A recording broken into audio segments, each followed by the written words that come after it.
आत्मानं चेत विजानीयात परम ज्ञान धुताशयः। परम ज्ञान के द्वारा धुत माने धुल गया है, आशय माने अंतःकरण जिसका, आत्मा का जिनको पूर्ण बोध हो गया, फिर वो शरीर को रखने का उपाय क्यों करें? क्योंकि शरीर तो उनका अपना रहा नहीं, वो तो प्रारब्ध के आधार पर चल रहा है, चल रहा है, चल रहा है, और जा रहा है तो जाने दो। न रहने में की इच्छा है और न छोड़ने की इच्छा है, क्योंकि वो अपना उसको मानते ही नहीं। क्या समझे आप? ये स्थिति ज्ञानी की हो जाती। तो निरहंकारो निर्ममः, जब तुम बनोगे तो सुखी भवो, तुम सुखी हो जाओ, तत्काल सुखी हो जाओ। विश्वस्फुरत यत्रेदम तरंगा इव सागरे त्वमेव न संदेह चिन्मूर्ते विज्वरो भवो। ये बहुत ऊंची बात है। अभी तक हम अपने आप को 3.5 हाथ के अंदर मानते हैं। नहीं, हर व्यक्ति का शरीर उसके अपने हाथों से 3.5 हाथ का ही होता है। हर व्यक्ति का शरीर उसके अपने हाथों से 3.5 हाथ। हम अपने को 3.5 हाथ के अंदर रहने वाली कोई टिमटिमाने वाली ज्योति मानते हैं। ठीक है ना? लेकिन अष्टावक्र जी कहते हैं कि तुम चेतन व्यापक तत्व हो। तुम 3.5 हाथ में टिमटिमाने वाले तत्व नहीं हो, तुम तो अनंत हो, अखंड हो। जैसे समुद्र अखंड भरा पड़ा है और उसमें तरंगें उठती हैं। क्या? अष्टावक्र जी कहते हैं कि तुम समुद्र की तरह व्यापक हो, महान हो, और ये जो विश्व है, संसार है, ये तरंग की तरह उसमें उठता है, चलता है, स्थिर है, अब फिर उसी में लीन हो जाता है। तो ये संसार तुम्हारे अंदर ही उठ रहा है, चल रहा है। तुम संसार में हो कि तुम शरीर में हो, ये तो सामान्य ज्ञान हो। महान ज्ञान ये है कि तुमसे संसार पैदा होता है। आगे तो यहां तक कह दिया गया है कि ब्रह्मा, विष्णु और शंकर भी तुम्हारे अखंड अनंत आनंद रूप की तरंगे हैं। ब्रह्मा, विष्णु और महेश भी तुम सागर हो और ये सब तरंगे हैं। स्वयं ब्रह्मा, स्वयं विष्णु, स्वयं इंद्र। तुम स्वयं ब्रह्मा हो, तुम स्वयं विष्णु हो, तुम स्वयं शंकर हो। वैष्णव लोग प्रश्न करते हैं कि अगर तुम ब्रह्मा, विष्णु, शंकर हो तो नया संसार बना के दिखा दो।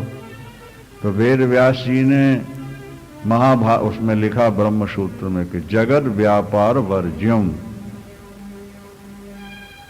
जब तक शरीर है तुम ब्रह्म तो हो, लेकिन जगत बनाने की तुम में क्षमता भगवान ने नहीं दी। क्योंकि अगर हर जीव नया संसार बनाने लगे तो व्यवस्था कैसे बनेगी? क्या? व्यवस्था ही लड़खड़ा जाएगी सर। इसीलिए जगत व्यापार वर्ज्यम, इसको छोड़कर तुम ब्रह्म स्वरूप हो।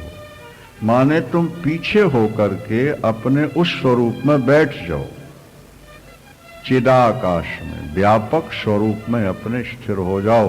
ये जितने महापुरुष हैं, पहले हुए हैं, आज हैं या आगे होंगे, वो सब इसी स्थान पर जाके बैठते हैं। वो विषयों से हटे, वो शरीर से हटे, इंद्रियों से हटे, मन से हटे, बुद्धि से हटे, प्राणों से हटे, और अपने चिदानंद रूप में जाकर स्थित हो गए। शरीर है, जब तक प्रारब्ध है तब तक शरीर है, चलता रहेगा। लेकिन वो शरीर को अपना स्वरूप न मानकर, क्या ये पंचभूतों का बना हुआ पुतला मिला है, जब तक के लिए मिला है ये सारा चल रहा है, सारी शक्लें मेरी ही हैं, ये ज्ञानी की दृष्टि होती है। सागर में जैसे तरंगें उठती हैं,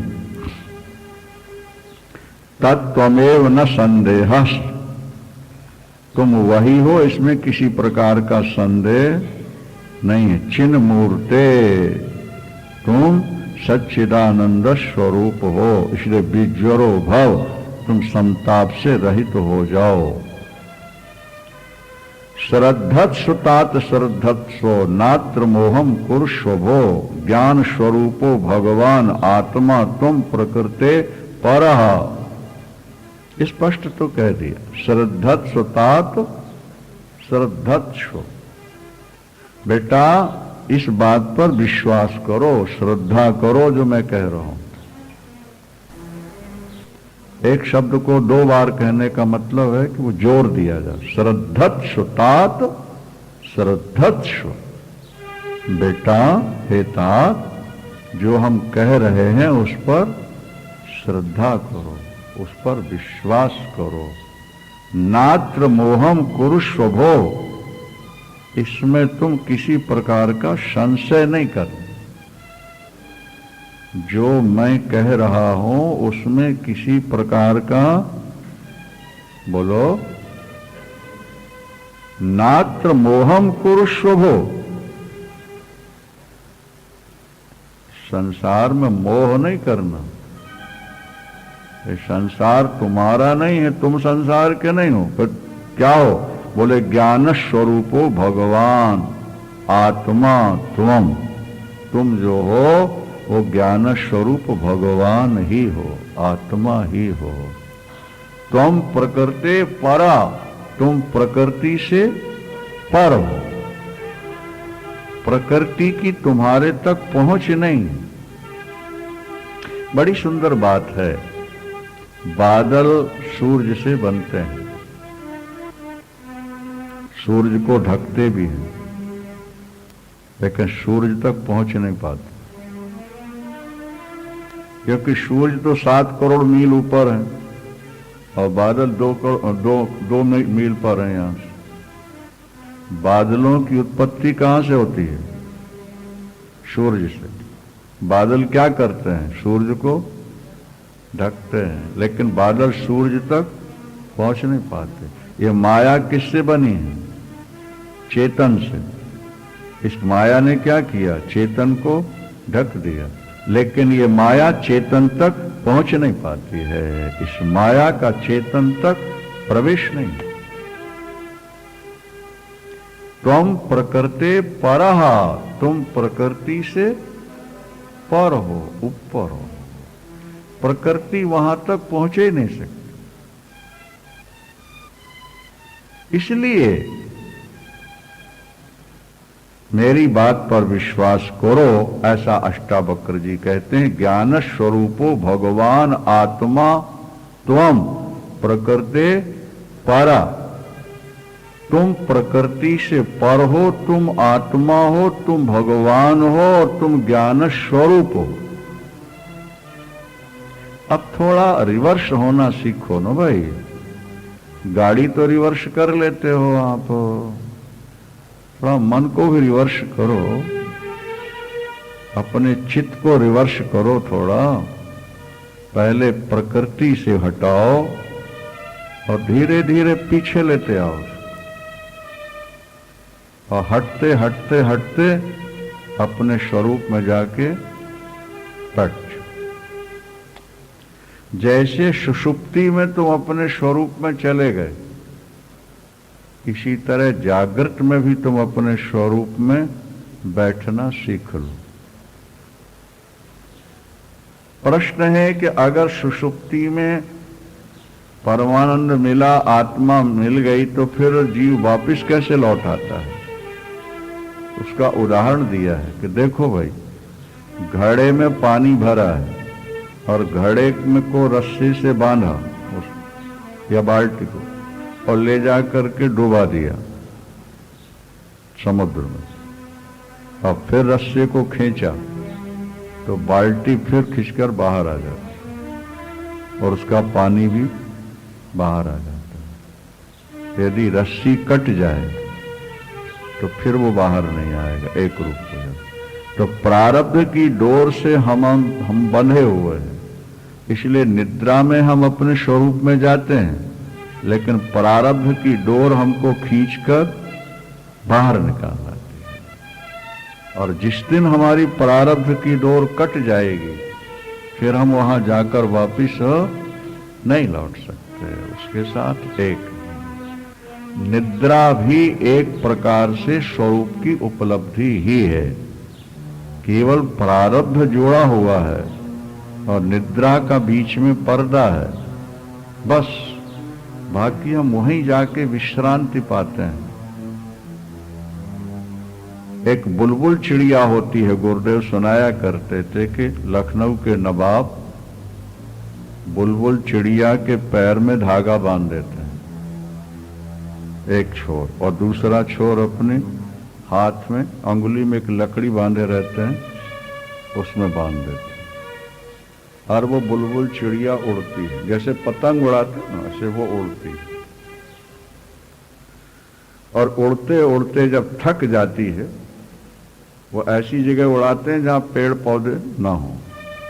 तो जब उड़ते उड़ते थकती है तो लौट के आके फिर वहीं बैठ जाती है, और बैठने के बाद जब थकावट उतर गई फिर उड़ जाती है और फिर आके वहीं बैठती है। तो जैसे बुलबुल चिड़िया उड़ती है और जब थकी तो वहीं आके बैठती है, और थकान उतर गई तो फिर उड़ जाती है। तो ये हमारा जो मन है ये भी बुलबुल चिड़िया की तरह ही है। क्या ये प्रातः काल से सायंकाल तक उड़ता रहता है, और जब उड़ते उड़ते थक गया, कहीं शांति नहीं मिली, तो लौट करके फिर आत्मा में आकर के वो बैठ जाता है। और 4-6 घंटे जब वहां बैठा, उसको शांति मिली, विल पावर मिला, और फ्रेश हुआ तो सुबह फिर दौड़ना शुरू करता है। शाम तक थक करके फिर वहीं जाके शांति प्राप्त करना चाहता है। तो शांति आखिर वहीं जाके मिलती है। अन्यथा एक लड़के और लड़की में प्यार हो गया, नहीं समझे, और प्यार होने के बाद दोनों की सगाई हो गई, और परंपरा ये थी कि भाई जब तक शादी ना हो मिलेंगे नहीं। भारत में, विदेशों में तो पहले ही मिलते रहते हैं। अब वो एक एक दिन गिन के काट रहे थे। अनेक तरह के विचार मन में थे, लेकिन जब वो मिले तो कितने दिन जागेंगे वो? बोलो, 1 साल 2 साल जागते रहेंगे? 1-2 महीने जागेंगे? हाँ, दिन ही 2 दिन के बाद वो इतने श्रमित हो जाएंगे, कहेंगे थोड़ी देर के लिए सोने दो।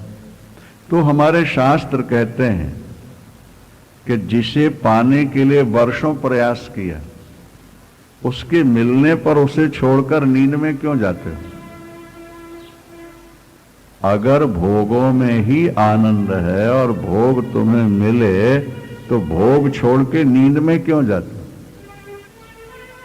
इससे सिद्ध है कि भोगों में जितना आनंद है उससे कई गुना ज्यादा आनंद अपने स्वरूप में, निद्रा में जाने में है। इसीलिए व्यक्ति बाहर के भोगों को छोड़कर कुछ समय के लिए निद्रा में चला जाता है। भोगों के बिना व्यक्ति रह सकता है, पर निद्रा के बिना नहीं रह सकता। इसका मतलब है कि वो तुम्हारा अपना स्वरूप है। ये बाबा जी भोगों को छोड़ के रह रहे हैं, लेकिन नींद के बिना रह जाओ बाबा जी 1 महीने। अरे बोले 1 दिन नहीं रहेंगे, 1 महीना तो बहुत दूर होता, झपकी आने लगेगी। क्या समझे आप? इससे सिद्ध है अगर भोगों में विशेष आनंद होता तो फिर हम निद्रा की शरण में कभी न जाते, सदा भोगों में ही फंसे रहते। कितनी प्रिय वस्तु मिल जाए, नहीं अमेरिका के राष्ट्रपति बन जाओ, लेकिन नींद की शरण फिर भी जाना पड़ेगा तुमको। भारत के प्रधानमंत्री बन जाओ, 6-8 घंटे, 12 घंटे, 16 घंटे, 18 घंटे काम कर लो, 20 घंटे कर लो, फिर 4 घंटे के लिए तुम्हें बोलो अपने स्वरूप में आना पड़ेगा, क्योंकि आनंद विशेष अपने स्वरूप में ही है। तो ज्ञान स्वरूपो, तुम क्या हो? ज्ञान स्वरूप हो तुम, ज्ञानी नहीं हो। ज्ञानी में तो दो होती हैं, एक तो व्यक्ति और दूसरा ज्ञान, वो कहलाया ज्ञानी। तो तुम ज्ञानी नहीं हो, तुम तो ज्ञान स्वरूप ही हो, एक का ही हो। तुम्हारा मूल रूप ज्ञान, ज्ञान स्वरूपो भगवान, साफ शब्द लिखा ना? तुम क्या हो? भगवान। ज्ञान स्वरूपो भगवान आत्मा, अप्रकृति परः, तुम प्रकृति से ऊपर हो। जब तुम अपने स्वरूप को पहचान लोगे, सुखी हो जाओगे। एक राजा ने अपने पुत्र को किसी अपराध से राज्य से निकाल दिया। वो भिक्षा मांग के गुजारा करता है दूसरे राष्ट्र में जाकर। कुछ दिन तक तो वो सोचता रहा कि शायद पिताजी मुझे बुला लेंगे। तो श्रद्धत्सु तात, श्रद्धत्सु, बड़े प्यार से मानो समझा रहे हैं, हे तात। तात शब्द अनेकार्थवाची है। तात पिता को भी कहते हैं, तात भाई को भी कहते हैं, तात बेटे को, शिष्य को। जैसे आजकल अंग्रेजी में आंटी और अंकल सर्वनाम है, चाहे किसी को भी कह दो, कोई बात नहीं। आंटी और अंकल, छुट्टी। तो तात शब्द जो है हमारे यहाँ, यह भी कुछ ऐसा ही है। पिता को भी तात कह सकते हैं, भाई को भी कह सकते हैं, और पुत्र को, शिष्य को तात। तो यहां अष्टावक्र जी कहते हैं श्रद्धत्सु तात, श्रद्धत्सु, मेरे वचनों पर विश्वास करो, श्रद्धा करो, मोह को त्याग दो, अहंता और ममता को त्याग दो, क्योंकि ये तुम्हारे नहीं। जैसा भी कहा कि राजा ने राजकुमार को निकाला, राजकुमार कुछ दिन तो प्रतीक्षा करता है, तो धीरे धीरे वो भूल गया। तो ऐसा निश्चय हो गया कि अब पिताजी मुझे नहीं बुलाए। वो बेचारा फुटपाथ पर अपनी गुदड़ी में लपटा हुआ पड़ा रहता है, दिन में भिक्षा मांग लेता है, रूखा सूखा मिला खाया और सो जाता है। भूल गया कि मैं राजकुमार हूं। एक छोटा पुलिस वाला भी आ जाए तो वो घबरा जाता है, वो हाथ जोड़ता है, वो रिक्वेस्ट करता है मुझको यहीं रहने दिया जाए। पिता को वैराग्य होता है, एक ही पुत्र था, मंत्रियों से कहा जहां कहीं भी हो खोज कर ले आओ, राज्य संभाले, मैं भजन करो। जब मंत्री लेकर पहुंचे रथ, वहां पहचान लिए और उससे कहा रथ पर बैठिए, तो विश्वास नहीं करता। पुरानी बात हो चुकी, भूल चुका था। महाराज ने आपको स्मरण किया है, महाराज आपको उत्तराधिकारी घोषित कर चुके हैं, आप गद्दी संभालिए, वो भजन करने जाएंगे। थोड़ा सा बढ़ा के सच्चिदानंद भगवान की। कहते हैं जैसे ही मंत्रियों ने उसे उठाया, चलिए, राजकुमार के कपड़े भी ले आए थे, वो पहना दिया, और जैसे ही वो रथ पर बैठा उसके मुख में चमक आ गई, मैं राजकुमार। अब वो गुदड़ी और मग्गा साथ लेके जाएगा क्या? बोलो, पहले उसकी ममता थी कि नहीं थी? उसमें पहले ममता थी, लेकिन जैसे पता लगा कि मैं राज्य का उत्तराधिकारी हो गया, वो गुदड़ी और मग्गा से ममता खत्म हो। हम अपने को बहुत छोटा माने बैठे हैं, इसलिए छोटी छोटी वस्तुओं के प्रति हमारे मन में ममता है, छोटी छोटी उपलब्धियों में अहंता है, अहंकार है। लेकिन जब हम अपने को इतना महान मान लेंगे तो वो हमारी अहंता और ममता दोनों खत्म हो जाएंगी, समाप्त हो जाएंगी। हम अपने स्वरूप को पहचानने का प्रयास करें। अष्टावक्र जी यही कहते हैं कि बेटा श्रद्धा करो, श्रद्धा करो, मोह का त्याग कर दो, तुम ज्ञान स्वरूप हो, तुम स्वयं भगवान हो, आत्मा, और प्रकृति से पर हो, तुम ऊपर हो। अपने स्वरूप का स्मरण करो। अपने स्वरूप का स्मरण करते ही आप महान बन जाओ। भिखारी राजकुमार बनकर अपने कपड़े और मग्गा सब भूल जाता है। इसी तरह आप अपने को सोचो, मैं उस अखंड अनंत शुद्ध चेतन तत्व का अंश हूं। अंश का अर्थ टुकड़ा नहीं है, क्योंकि निराकार का टुकड़ा हो ही नहीं सकता है। यहां तो स्वरूप ही है। ममई वांशो जीव लोके जीव भूता सनातन। आदि शंकराचार्य भगवान ने अर्थ किया कि अंश का मतलब टुकड़ा नहीं है, क्योंकि टुकड़ा तो साकार वस्तु का होता है और आत्मा निराकार, इसलिए अंश का अर्थ है स्वरूप। ईश्वर अंश जीव अविनाशी, तो वहां अंश माने स्वरूप है, टुकड़ा नहीं है। परमात्मा का टुकड़ा कैसे होगा? तो यहां स्पष्ट कहा जा रहा, ज्ञान स्वरूपो भगवान आत्मा त्वं प्रकृते पर गुणै संवेष्टितो देहास्तिष्ठत्यायाति याति च आत्मा न गंता न गंता किमेनम अनुशोचसी। जनक से कह रहे हैं, ये शरीर 3 गुण और 5 महाभूतों से संवेष्टित है, बना हुआ है। ये शरीर ही आता और जाता है, शरीर ही जन्मता और मरता है। आत्मा न गंता न गंता, आत्मा न कहीं जाती है और न कहीं आती है। आत्मा तो व्यापक तत्व है, वो तो जहां की तहां ज्यों की त्यों रहती है।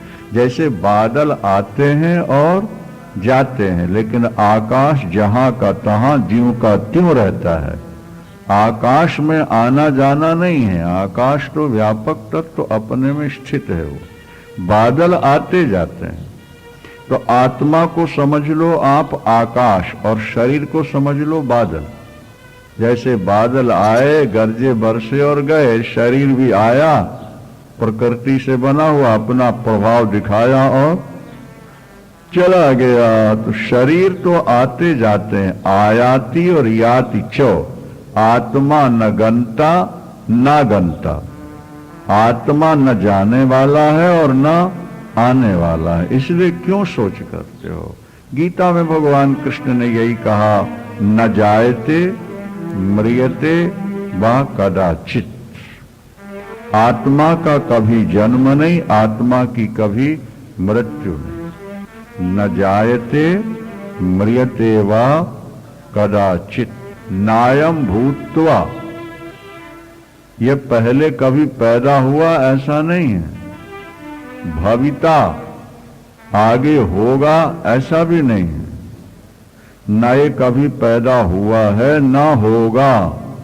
अजो नित्यः शाश्वतोऽयं पुराणो न हन्यते हन्यमाने शरीरे, शरीर के नष्ट होने पर भी ये तुम्हारा आत्म तत्व कभी नष्ट नहीं होता। ये अज है, अजन्मा है, अजो नित्या, ये नित्य है, शाश्वत है, ये पुराणों, ये तो अनादिकाल से चल, जहां का तहां ज्यों का त्यों अपने विराट स्वरूप को समझ लो। विराट चेतना के साथ अपने आप को एक करके सुखी हो जाओ।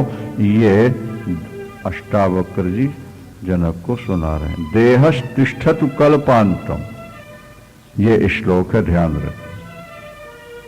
ज्ञानी की भावना क्या है? बोले ये शरीर कल्प पर्यंत रहे अथवा आज ही छूट जाए।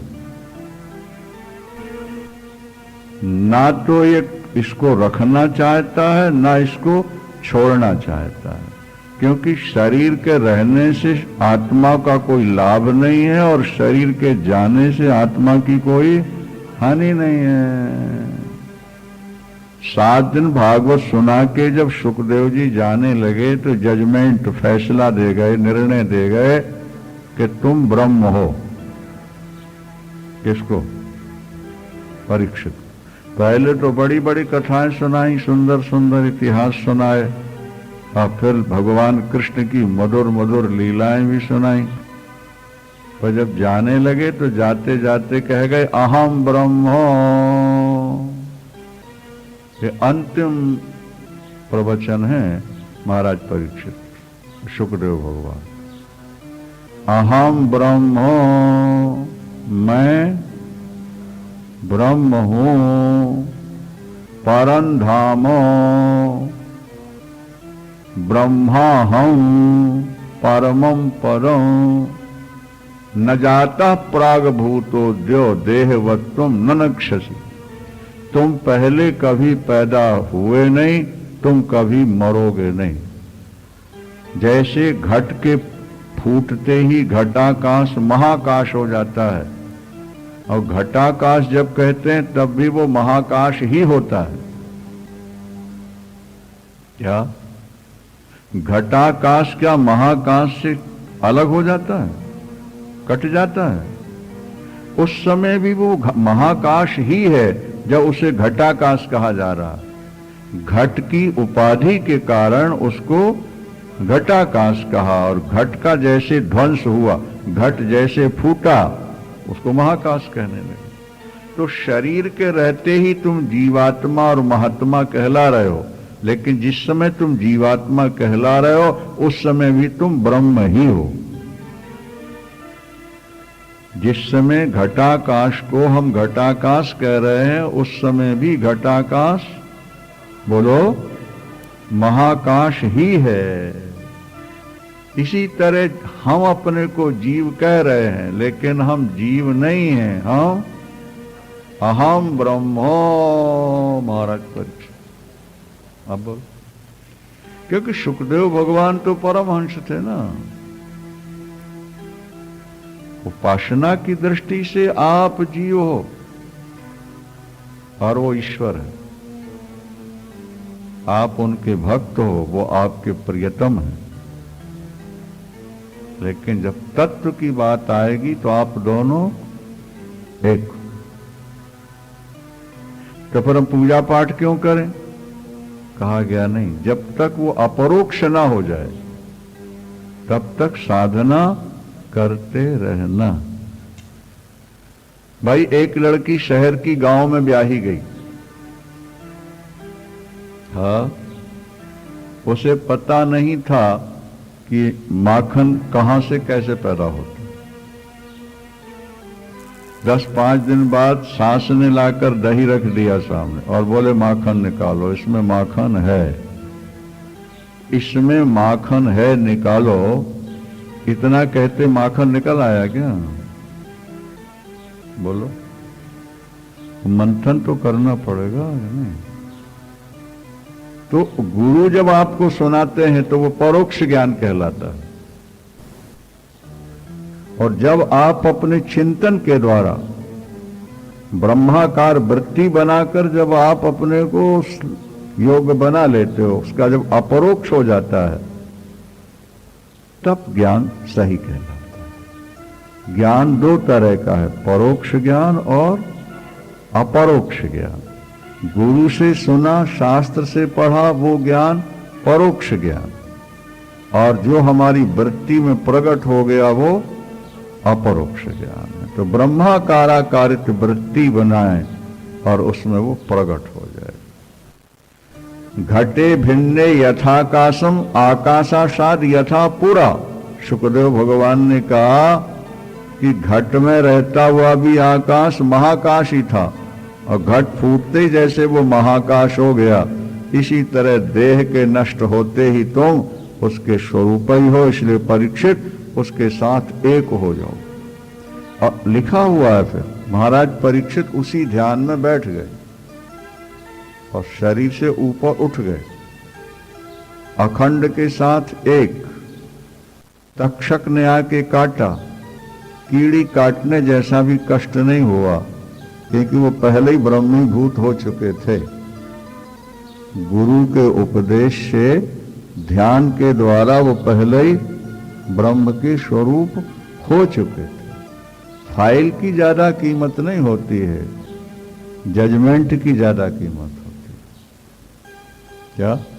फैसले की ज्यादा कीमत। तो भागवत तो एक तरह की फाइल है, उसका अंतिम जजमेंट क्या है? क्या? अहम ब्रह्म हो, परम धाम हो, ब्रह्मा हो, आकाश की तरह तुम व्यापक तत्व हो। परीक्षित जाओ, तुम्हारा कल्याण। परीक्षित ने यह नहीं कहा कि महाराज मैं तो साकार कोई पकड़ूंगा कि मुझे ब्रह्म आपने कैसे कह दिया। वहां तक तो बोध हो चुका था ना उनको परीक्षित। यहां कहा जा रहा है देहस्तिष्ठतु कल्पांतम, चाहे ये देह कल्प पर्यंत रहे और चाहे आज ही चला जाए। क्वा वृद्धि क्वच वा हानि तब चिन्मात्र रूपिणः, तुम चिदानंद स्वरूप हो। शरीर के रहने से लाभ क्या है और शरीर छूट जाने से, बोलो भाई, हानि क्या है? जो शरीर को आत्मा मानते हैं वो शरीर के रहने से वृद्धि का अनुभव करते हैं, शरीर के जाने से हानि का अनुभव करते हैं। लेकिन जो अपने आप को चिन्ह मात्र हो गए, चिदानंद में बन गए, अनंत अखंड विराट चेतना के साथ एक हो गए, अब उनके लिए देह का कोई महत्व नहीं रहा। रहे तो ठीक है और चली जाए तो ठीक। इसलिए कहा ना कि बिना वैराग्य के वेदांत समझ में नहीं आता।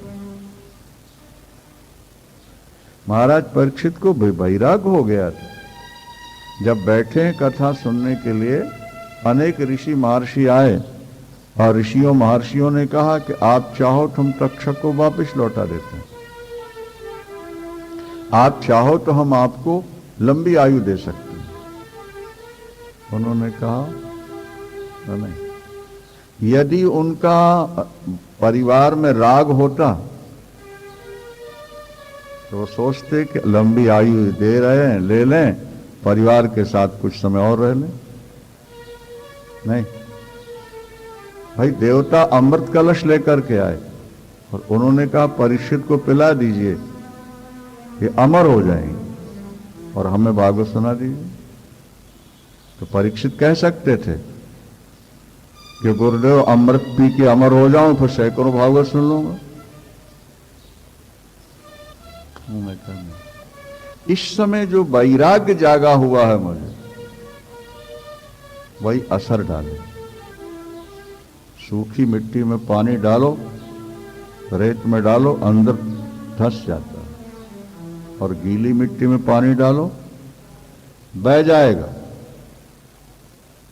जब राग है तो ज्ञान पानी की तरह बह जाएगा, और जब बैराग है तो ज्ञान तुम्हारे कण कण में भर जाए।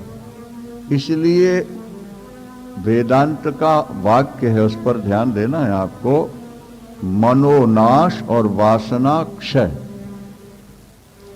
मनोनाश और वासना क्षय, ये वेदांत के 2 सूत्र हैं।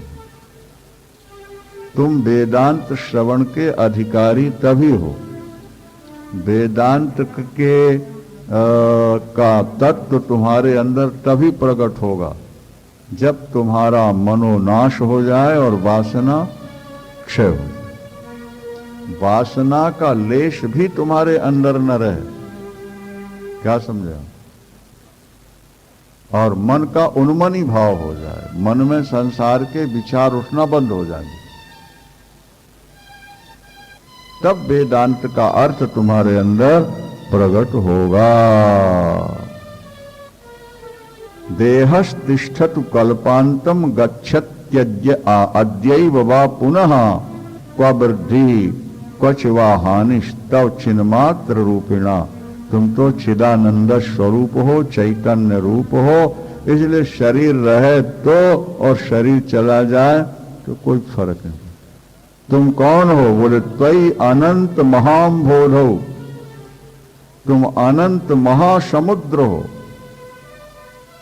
तुम अनंत महासमुद्र हो। और विश्व बीची ही ये संसार तरंगे हैं, ये स्वभाव से उठती हैं और लीन होती रहती हैं। संसार बनता है और मिटता रहता है।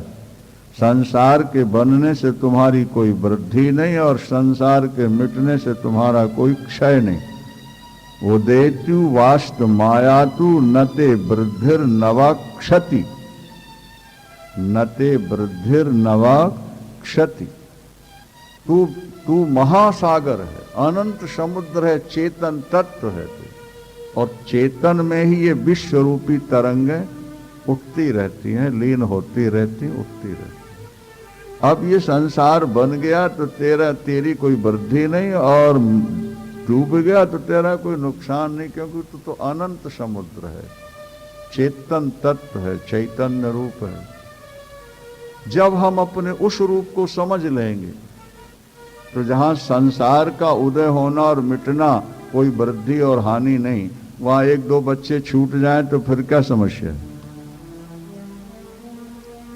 आज तो हम 1-2 बच्चों से बंधे हुए हैं, नहीं समझे? उनकी उन्नति में अपनी उन्नति समझते हैं और उनकी अवनति में अपनी अवनति समझ रहे हैं, क्योंकि हम अपने को क्षुद्र माने हुए हैं और क्षुद्र पदार्थों से अपने को जोड़कर बैठे हुए हैं। और जब कभी ठाकुर कृपा करेंगे, बुद्धि निर्मल बनाएंगे, तो तुम उस अखंड अनंत के साथ एक हो जाओगे। देखो श्लोक क्या कह रहा है, त्वयि अनंत महाम्भोधौ। अनंत महाम्भोधौ का अर्थ है अनंत महासमुद्र। तुम 3.5 हाथ के अंदर रहने वाले स्त्रियां पुरुष नहीं हो, तुम तो चेतन तत्व हो। और चेतन इतना महान चेतन, विराट चेतन, अनंत ऊर्जा, वो एक इकाई है, उसके तुम स्वरूप ही हो। और जब तुम उसमें जाके बैठ गए तो फिर संसार में कोई आए कोई जाए, कुछ हानि हो कुछ लाभ हो, संयोग हो वियोग हो, तुम्हारे लिए ना कोई लाभ है और ना कोई हानि है, क्योंकि तुम तो जहां के तहां, ज्यों के त्यों। पर बुद्धि साथ दे ना भाई, कि वहां जाकर वृत्ति टिक जाए। अच्छा, हमने सुन लिया और वृत्ति नहीं टिक रही। सन्यास प्रकरण में लिखा है कि सन्यासी महावाक्य सुने और समाधि में चला जाए, शून्य हो जाए, सारे बंधनों से मुक्त हो जाए। लेकिन वृत्ति न टिके तो बोले 12,000 प्रणों का जप प्रतिदिन करे, कम से कम। सुनते ही डूब गया ना स्वरूप में, तो कुछ करने की जरूरत नहीं है। पर सन्यास लेकर महावाक्य सुनकर भी वृत्ति अभी स्वरूप में टिकी नहीं, तो बोले 12,000 ओंकार का जप करो।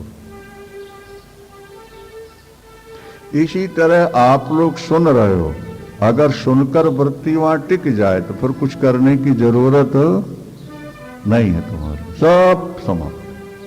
पर वृत्ति नहीं टिक रही अभी, तो फिर पूजा करना, पाठ करना, कथा सुनना, कीर्तन करना, जप करना, ताकि हमारा हृदय शुद्ध हो जाए। और हृदय शुद्ध होगा तो बुद्धि एकदम बढ़ जाएगी, और बुद्धि बढ़ी और तत्व समझ में आ जाएगा।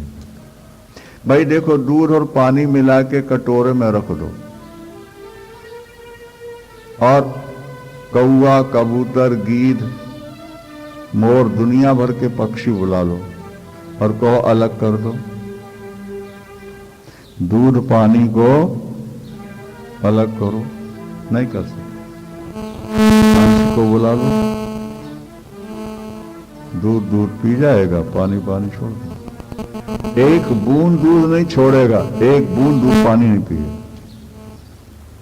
तो जैसे हंस की चोंच में परमात्मा ने कुछ ऐसा यंत्र फिट किया है कि वो दूध दूध तो पी जाएगा और पानी पानी छूट जाएगा। इसी तरह संतों को भी हंस कहते हैं, परम हंस कहते हैं। क्यों कहते हैं? कि ये भी वही हो गए कि इन्होंने जड़ को छोड़ दिया और चेतन को स्वीकार कर। इसलिए संत हंस कहलाते हैं, संत परम हंस कहलाते हैं, इसीलिए कहा। अब देखिए, उदयतु वास्त मायातु नते वृद्धिर नवा क्षति। संसार बना, बिगड़ा, न तेरा कुछ बना और न तेरा कुछ बिगड़ा। बादल आए, गरजे, बरसे, चले गए। आकाश का बादलों के आने से कुछ बना नहीं और चले जाने से कुछ बिगड़ा नहीं। तो तुम आकाश की तरह चिन्ह मूर्ति हो, चिदानंद हो, व्यापक तत्व हो। और संतों ने अनुभव किया। महाराज ज्ञानेश्वर संत थे महाराष्ट्र में, सब में अपनी आत्मा को देखा। और एक पंडित जी ने अपने भैंसे का नाम रखा था ज्ञानेश्वर, और जब देखा ज्ञानेश्वर आ रहा है तो ज्ञानेश्वर कहकर भैंसे को 2 सोटियां जमाई, और जब लाठियां मारी तो ज्ञानेश्वर की पीठ पर वो निशान बन गए। क्या हुआ? बोले मारा। तो भैंसे को मारा? बोले उसके अंदर भी तो मैं ही रह रहा हूं। तो भैंसे से वेद मंत्र सुनवा सकते हो? हाँ, सुनवा दिया। चरणों में गिर गया ब्रह्म। तात चिन्ह मात्र रूपोसी नते भिन्न मिदम जगत अतः कस्य कथम कुत्रो हेयोपादेय कल्पना। हे तात, तू चिन्ह मात्र है, तू चैतन्य स्वरूप है, तू चिदानंद है। ये जगत तुझसे भिन्न नहीं है। जब जगत में सब कुछ तेरा है, तू ही है, तो किसका ग्रहण और किसका त्याग करेगा? फिर तेरे लिए कौन सी चीज बढ़िया और कौन सी चीज घटिया है? भाई एक माता पिता की 10 संतानें हैं,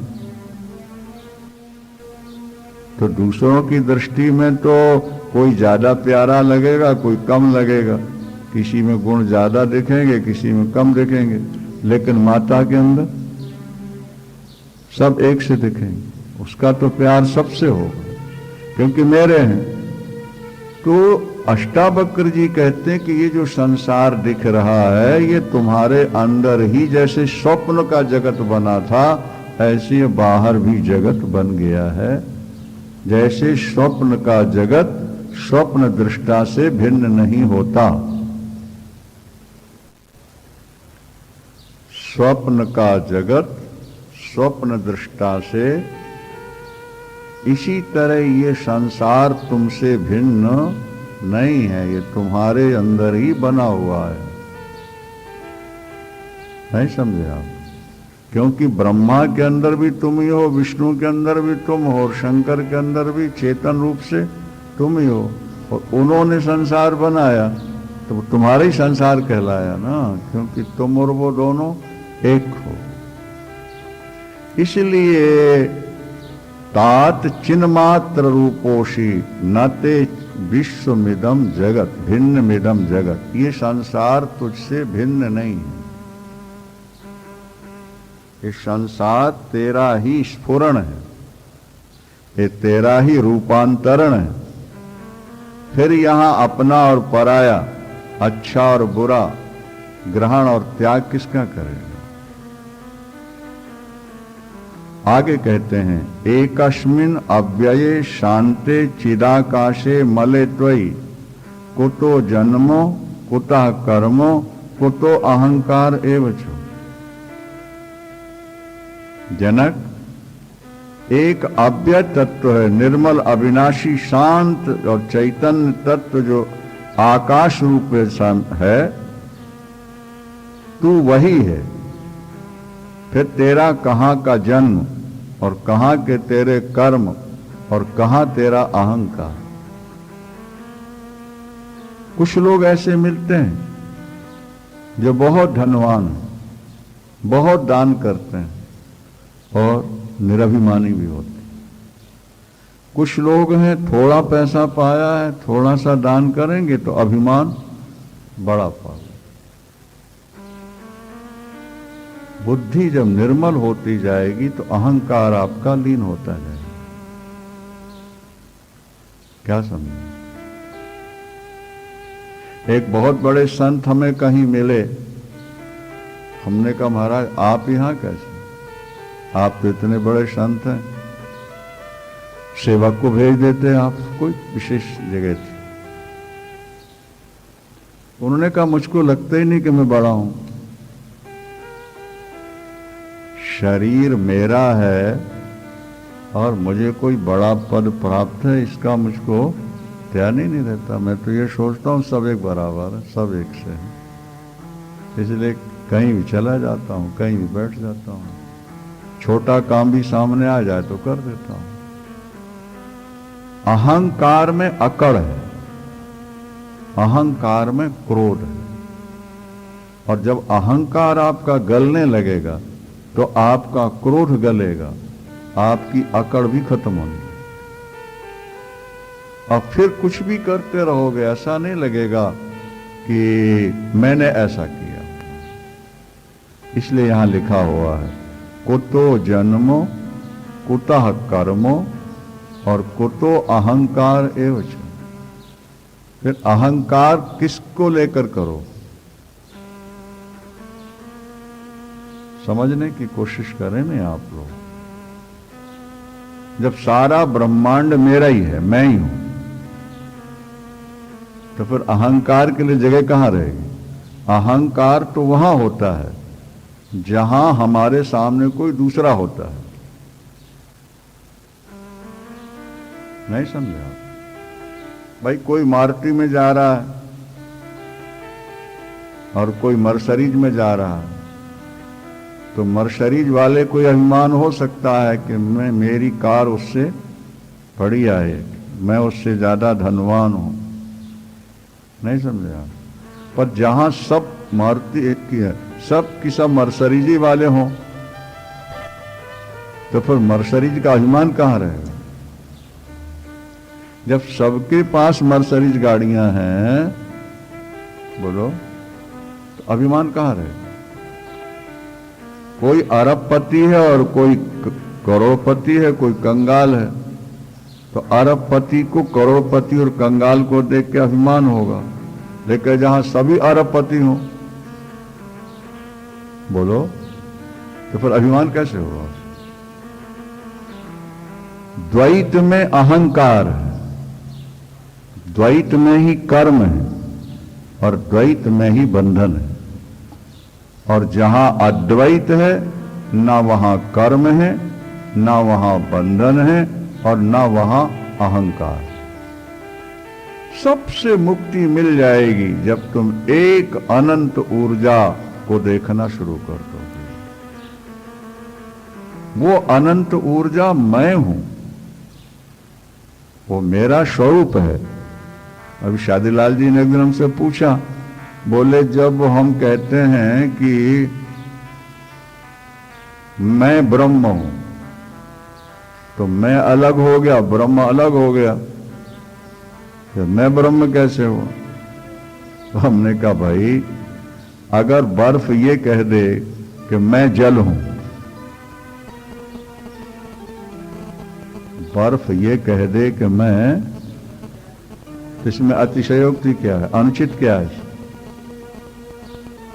बर्फ को यह बोध हो गया कि मैं जल से बना हूं और पिघल के जल बनना है, तो मेरा स्वरूप जल ही तो है। हनुमान जी राम जी की बड़ी सेवा करते, बड़ी सेवा करते, 24 घंटे साथ मुखारबिंद देखते रहना, चरणों को देखते। ऋषियों ने सोचा ये ना समझ है, आखिर तो बानर है, इसमें ज्ञानवान कहां हो, सेवा में लगा रहता। तो भगवान राम समझ गए, हनुमंतलाल तुम मेरी सेवा करते हो, मेरा तुम्हारा नाता क्या है? हनुमान जी ने कहा 3 नाते हैं, सियावर राधे कृष्ण गोविंद। हनुमंतलाल जी से पूछा भगवान राम ने,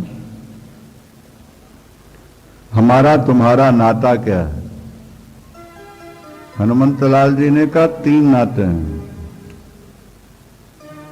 कौन कौन कैसे? बोले देह दृष्टिया तू दासो हो, देह की दृष्टि से तो मैं आपका दास हूं, और जीव दृष्टिया त्वदंश का, जीव की दृष्टि से मैं आपका अंश हूं, और तत्व की दृष्टि से जो आप हो सो मैं हूं, जो मैं हूं सो आप हो। देवता पुष्प बरसाने लगे और भगवान राम ने हनुमान जी को गले लगा लिया और ऋषि जय जयकार कर। जब मैं देह में आता हूं, देह को देखता हूं, तो देह की दृष्टि से मैं आपका दास हूं, और जब अंश की दृष्टि से देखता हूं, जीव की दृष्टि से, तो मैं आपका अंश हूं, और जब तत्व की दृष्टि से देखता हूं, तो जो आप हो तो मैं हूं, जो मैं हूं सो आप। गदगद हो गए। तो इस तरह से जब हम देह में रहें तो भगवान के दास बनकर सेवा करते रहें, और जब जीव भाव में आए तो उनका अंश अपने को माने, और जब तत्व में आ जाए तो फिर हम और वो दोनों एक हो जाए। यही बढ़िया दृष्टि है, यही व्यवहारिक दृष्टि है, और यही तात्विक दृष्टि है। दोनों ध्यान रखिए, देह दृष्टि से हम ईश्वर के दास, और जीव दृष्टि से हम ईश्वर के अंश, और तत्व की दृष्टि से हम उनके स्वरूप।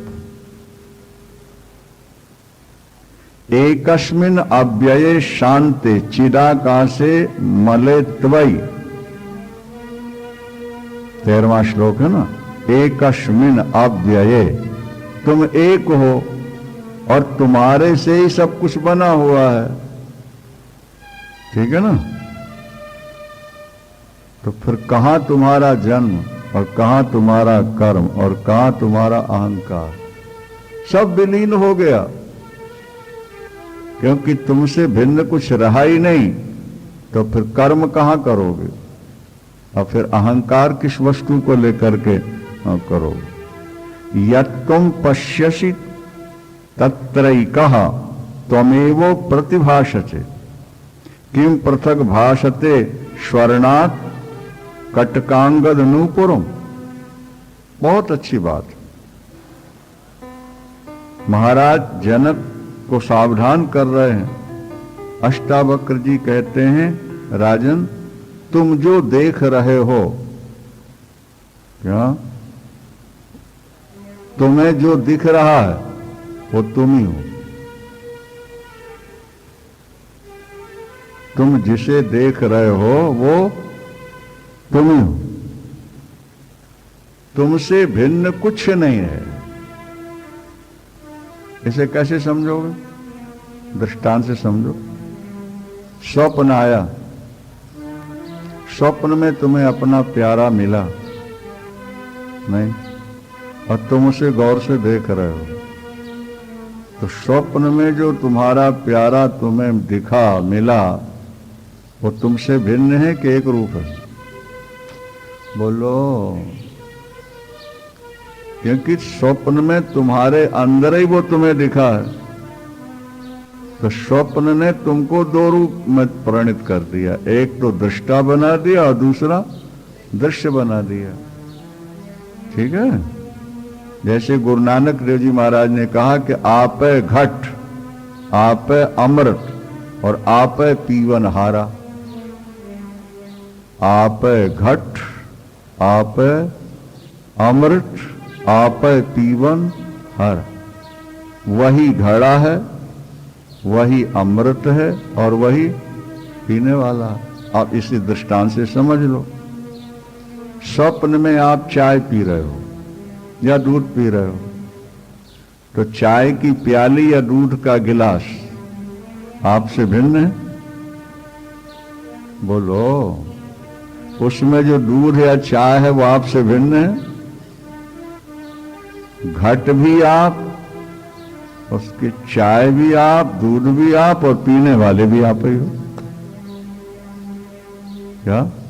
तो ये संसार जो तुम्हें दिखाई दे रहा है दृष्टा, दृश्य और दर्शन के रूप में, तो अष्टावक्र कहते हैं कि दृश्य, दृश्य नाम की कोई वस्तु है ही नहीं, तुम ही दृश्य रूप बन करके दिखाई दे रहे हो। ये सब तुम्हारी ही शक्ल है, तुम इससे भिन्न नहीं हो, वो तुमसे भिन्न नहीं। अच्छा, स्वप्न में शत्रु दिखा और मन में क्रोध भी आया कि इसको जान से मार दिया, लेकिन जब आंख खोली तो वो शत्रु कौन था? तुम ही थे। तुम ही अपने अंदर शत्रु बन गए थे, तुम ही अपने अंदर मित्र बन गए थे। तुम ही देखने वाले हो, तुम ही दिखने वाले हो। सब कुछ स्वप्न में जैसे तुम ही हो, इसी तरह संसार में भी जो कुछ है वो सब कुछ तुम ही हो। वो यहां कह रहे हैं, यत् त्वं पश्यसि तत्रैकः। 14वां श्लोक। यत् त्वं पश्यसि, पश्यसि माने देख रहे हो। तुम जिसको देख रहे हो वो त्वम एव प्रतिभाषसे, वो तुम ही भाषित हो रहे हो। यत् त्वं पश्यसि तत्रैकस् त्वमेव प्रतिभाषसे। जो तुम देख रहे हो वो तुम ही हो।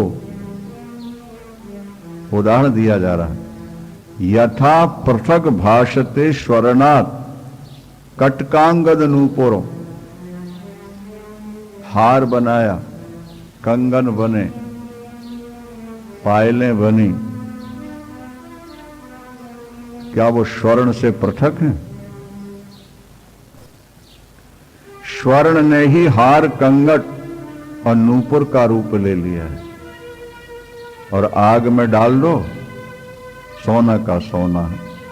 तो सोना सत्य है, उसमें जो आकृतियां बनती हैं वो मिथ्या है, और वो स्वर्ण का ही स्वरूप है। इसी तरह तुम चिदानंद हो, व्यापक तत्व हो, चैतन्य रूप हो। अब तुम चैतन्य निराकार में जो साकार संसार दिखाई दे रहा है, वो जैसे तुम्हें स्वप्न दिखाई देता है, इसी तरह ये महाविराट में संसार भी एक स्वप्न की तरह भाषित हो रहा है। इसलिए तुम जो देख रहे हो वो सब तुम ही हो। वृंदावन, यही वृंदावन में ब्रह्मा जी आए भगवान कृष्ण की स्तुति करते हुए, कहते हैं प्रभु आप ही सब कुछ हो। भगवान कृष्ण ही बछड़े बने, ग्वाल वाल बने, उनकी रोटी सोटी धोती लंगोटी सब भगवान ही बन गए।